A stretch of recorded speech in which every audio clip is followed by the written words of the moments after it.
Welcome to this week's edition of the Sports Scoop Coaches Show. I'm Dale Kuyath with the Sports Scoop, and joining me are Ted Hammond, Easy for you head to say. JWP boys basketball coach, and back from a week off, Joe Hayford, head Waseca girls basketball coach and head girls softball coach. Week off? Yeah. My goodness, 126 graders, and that's a week off? Well, poor Ted's had to have his throat in hot I know. packs for a couple days. Had 'cause he had laryngitis after I had to talk so much Yeah. last week without hay fever. It was Yeah, unreal. no problem, I'm sure, if you were listening out there. Yeah. Go ahead, sorry to interrupt. Well, summer is baseball time, so let's take a look at the baseball in the area. Let's start with the Waseca Braves. Okay. Having a little bit of an inconsistent start, but I believe they're 4-4 and did pick up a nice win over Albert Lee Wednesday. Yes, they did. And the field held up well. For those of you that are out there trying to siphon out your basements today, Tink Larson Field, obviously on the third base side, a lot of times you notice that they get a lot of water there. So Cookie can probably give us an update on how the field is. 'cause the Well, Braves are from doing about the left field foul line to the road was one big lake, Oh, jeez. and there wasn't one puddle on the infield. so Keep up the good work, Tink. evidently, he has the infield leveled up the way he likes it. Do you think so? Yeah, he's out there working on that all the time. The Braves have a lot of young college kids playing with them, and I think Tink's philosophy is kind of we just rotate the pitchers until we get to tournament time and decide who our top people are. But I think Steve Hovland pitched the game Okay. against Albert Lee. When You're I a saw left-hander. Yeah, Kelvin Nelson was the one I saw when I went to the game, and another left-hander.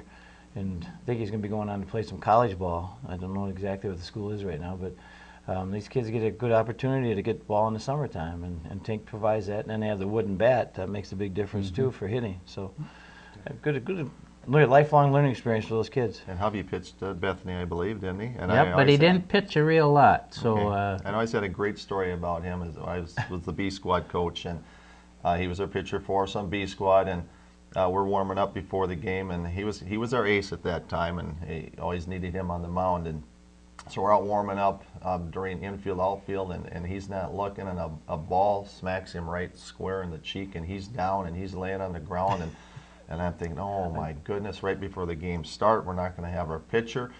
I go out there and to see how he is, and the first thing that comes out of his mouth was, I have prom pictures tomorrow. But he stuck in the game and ended up getting another win. the Legion team is, well, they're basically the high school team, which had a long spring, and they're off to a slow start as well this summer. But I think their big problems have been finding pitchers that can throw the ball over the plate and making some routine plays in the field. Yeah, and that's just basic baseball. You know, what can you say about it?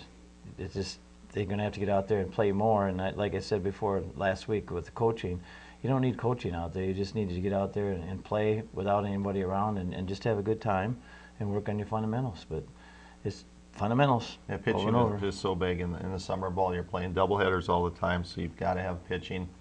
It's not like the high school season where maybe you have one game and then maybe a couple days off, but you need pitching all the time. And I know there's a lot of kids playing a lot of ball out there. Kevin Glenn the other day, he says, "Yep, I get to play. I got 4 games." He says 2 with VFW, I believe it was, and 2 with Legion, and all down in Winona for the long trip. I think they just had that this weekend. So that a lot of kids getting a lot of opportunity at that age level where you can play both. Well, the VFW was the surprise of the week as they picked up 3 wins, and in one of them, Jordan Steffens retired 20 consecutive batters and gave up a hit with 2 outs in the 7th. Oh. And people told me at least it wasn't a cheapie; it was a clean hit. But man, what a performance that is to toss a one-hitter. And he's not just a one-sport athlete either. He's a 3-sport athlete, and nice young man to have coming up through the system in both basketball. I've seen him play too.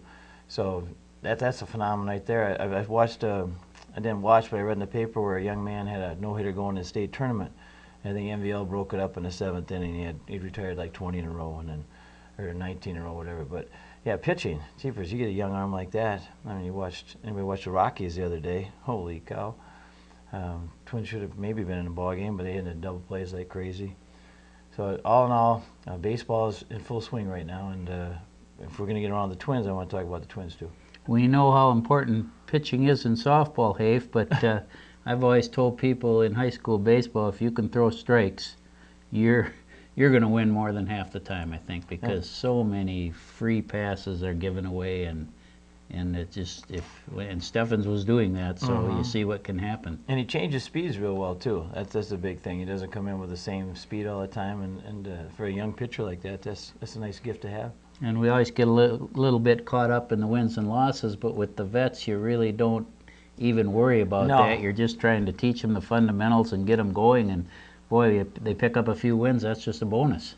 What I like to see is a small ball. I mean, I watch a lot of the big leagues, and the other day the Twins gave up a squeeze play. Okay, gave up the winning run, and I'm thinking, why don't they try that more? Because you get Punto and some of those guys who can bunt pretty well, but I like to watch Tink ball. Especially the signs. They've been the same, I think, for the last 50 years. But you pick up on the signs and sitting in the stands, you know what the squeeze is coming, you know when they're going to steal or double steal, whatever they're going to do. But it's fun when you know the signs like that. And Tink keep them the same way they are because the other teams don't know the indicators and things like that. But I just like to watch small ball. Well, here's a question for you, Hafe. Tink, you've played for Tink as well as I, and it always amazes me that he is very good at picking off the opponent's signs. He snudges in that third base box and looks in. But answer me this, all the people that have played against Tink for so long, don't they know when he says, come on, Bill, it's a fastball, and come on, Johnson, it's a curveball? Don't they figure that out too? Yeah, he doesn't. Hey, we don't want to give away secrets here. He doesn't make it very obvious. He says, come on, Coogie, let's do it.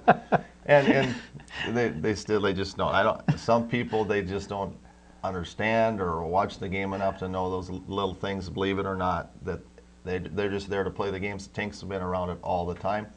All the people around him, he teaches that. All the little things, not just the fundamentals, but picking up the little parts of the baseball game, picking off signs, even being the third base coach, or even out being on the field, you as a runner, picking up the signs and making a signal to your batter, all those little things like that. Because he's been involved with all levels in some way, shape, or form.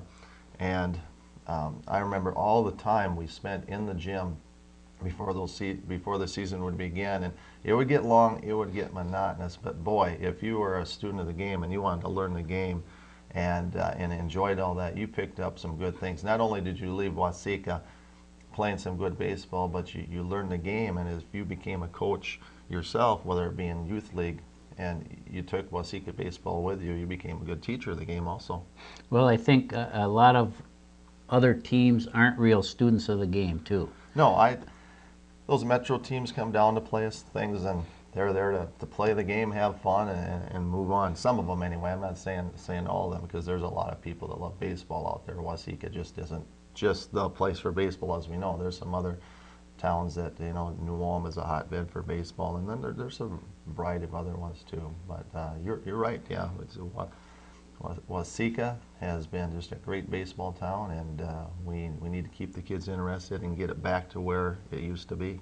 I always remember playing for Warren Dunn and the Braves, and of course Warren would light up an old heater in the corner of the dugout. And the steal sign, Warren would tactfully sit with his legs crossed, take a drag off his ciggy and go and hold it there. Now I keep thinking, don't other teams see him do that and pitch out? Nope, never happens. So And Coogie's giving away the signs already, but Coogie, it's this side. It's not this inside side. elbow, right? Yeah, that's right. Well, I think with Warren it was this. Whichever one he didn't have a cigarette in. Well, Teddy, you want to bless. talk about the Twins a little? Let's bring them up.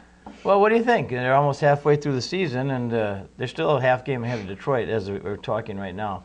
But they just haven't had a full lineup forever. They've got J.J. Hardy still out, and hopefully Hudson will be coming back off the DL. He played last night. Did he really? Yeah, Okay, I didn't see last night's game. I had to He took 3 rounds of BP left-handed to show Gardy he could do it. He could do it, because that's the last I heard, that he had to Yep. show Gardy he could bat left-handed. Well, how'd he do? Well, he was over 4 the last I saw. It So. sounded like the Phillies came out with their hitting shoes on. Yeah.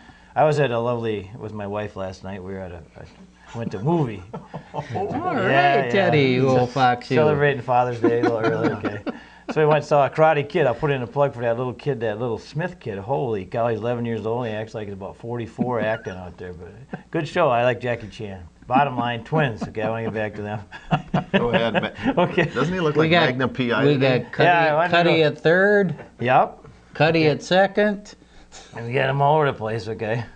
But I really think that what they're hitting right now, you're looking at Mauer and Morneau, their averages are going down pretty steadily. I think Mauer's barely above 300 right now. Joe is 307. Okay, and you got Delman Young, I think, is up there now with the hot streak he's been on last week. So it's fun to see some of the other guys carrying them rather than just the M&M brothers there. But